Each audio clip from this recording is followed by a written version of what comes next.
Hey guys, this is Amanda from the Van Projects. We meet some really inspiring people on the road and want to share their perspectives with you. So, for our first feature, we're really excited to share our interview with Kaya, aka OneChickTravels. Kaya and I sat down and chatted about her experiences on the road, covering things like some tips she has for single female travelers and why she finds so much inspiration from rock climbing.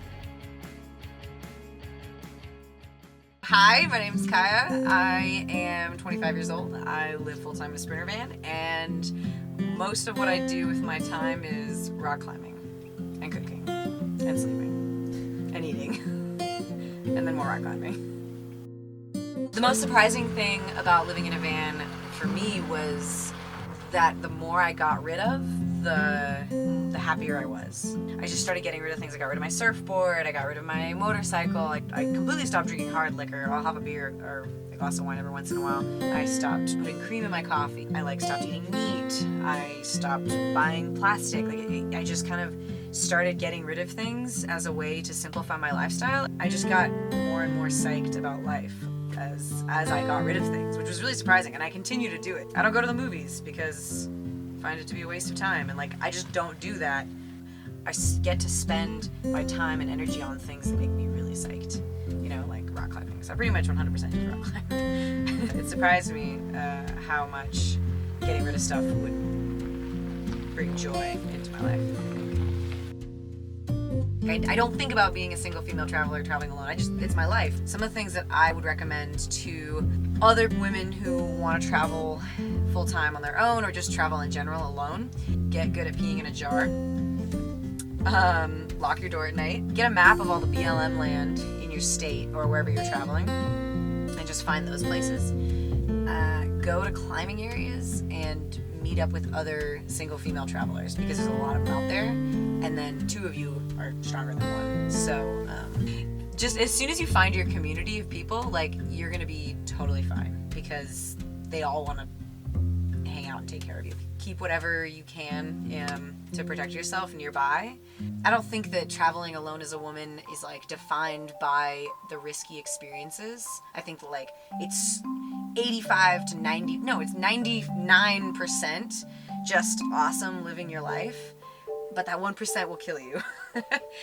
Don't worry, you're gonna be totally fine, and you're gonna feel super safe, and you're gonna find so many awesome people on the road that are super rad and want to help you and take care of you and be your friend and be in community with you and get your back. Really negative experience that I have had as a single female traveler in regards to just men, which I think is worth noting, that's probably when people talk about what's the risk of traveling alone as a female, they mean what's the risk of being alone with men. Though there's only been one negative experience with one guy I've had on this trip, really negative, and the community of dudes that is in rock climbing heard my story and was like, dude, get the fuck out of here, So it's there's only so many women, you can't treat them shitty because we need them in this community. There's 10 of them in the whole world, so I need you to be nice and get out. So that was actually really cool that I was able to be heard in this space as a single woman and in a male dominated community, and people were like, we hear you, he can leave now. That's awesome. So my behavior is different than my male friends. When I go find a place to park, I try and find other cars to park near. I try and park with people that I know. Then I've got some accountability. And I text my friends, and I pretty much 100% park outside my friends' houses. And as a guy, I don't think you have to think about those things. And also as a guy, I don't think people are telling you to be concerned about those things. Definitely. Every book you read, every news story you hear, I think that there's a huge story in our society telling women they should be afraid, and with good reason. 1% will kill you, but I'm just saying, I do think it is something you think about, but at the same time, I never think about it, so it's, yeah. I think that part of the reason that I think there's so much fear on traveling alone as a woman is because we constantly tell people that you need to be afraid to travel alone as a woman. As a woman on the internet, you get weird comments, people are gonna be creepy and weird, and I do my best to filter out the weirdos from the normal people like you guys. So because I have a moderately successful social media presence, I try not to post about exactly where I'm gonna be. I met you guys that way, you know. I met both of you by being like, I'm in Joshua Tree. The first thing I do is I check someone's Instagram account. I'm like, okay, who are these people? And I look through their photos and I'm like, all right, they're van people. They look sane, and they're posting pictures of their faces and where they are, so I can identify them, like, you know. And so that's a good way to do it. The creepy things that end up happening to me is like I'll get some rando dude with poor grammar sending me a message saying like, hey, like, you should post more naked photos. And I'll just be like, I'm not gonna even respond to that. Like, there's no way I'm gonna engage with that. I'd pretty much just block people who do stuff like that, because that's a pretty decent way to keep people from finding you. Is, you know, if you get a creepy vibe, you can block them. And I have a one strike policy on my Instagram account. If someone says something creepy to me once, I don't even care. This is my space. Taping up?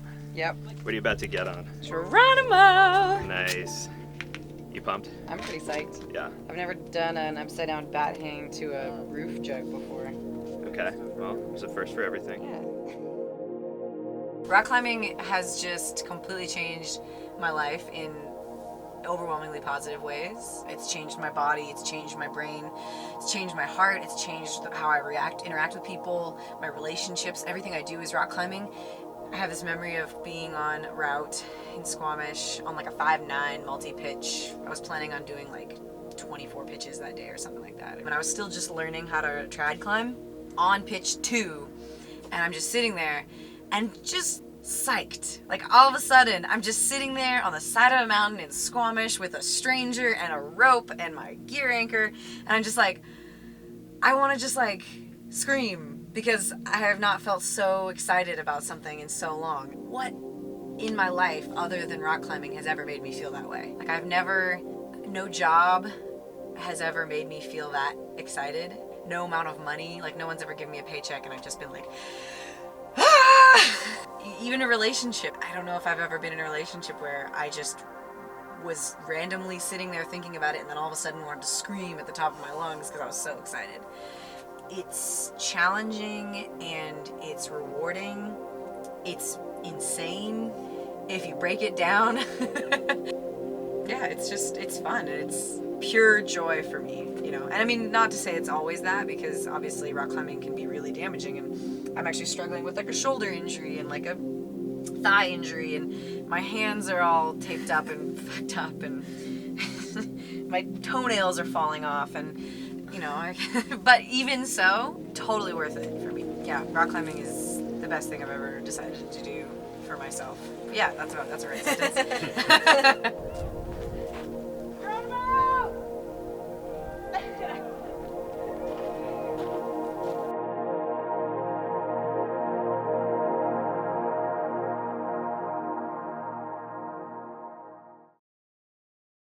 So you can find me at OneChickTravels.com, or you can follow me on Instagram at OneChickTravels.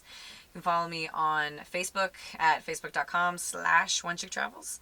And I'm on Twitter at Kaya Says. It's mostly just me traveling around in a Sprinter van, working on my van, trying to get up to the top of climbs, exploring beautiful places, meeting cool people. That's me, one chick traveling. Get your donuts at hobogreg.com. Thanks for watching. You can find Amanda and I on Instagram at van.project and on Facebook at facebook.com/thevanproject.co. If you enjoyed this video, give us a thumbs up and leave a comment. Click that subscribe button so you'll know whenever we upload new content.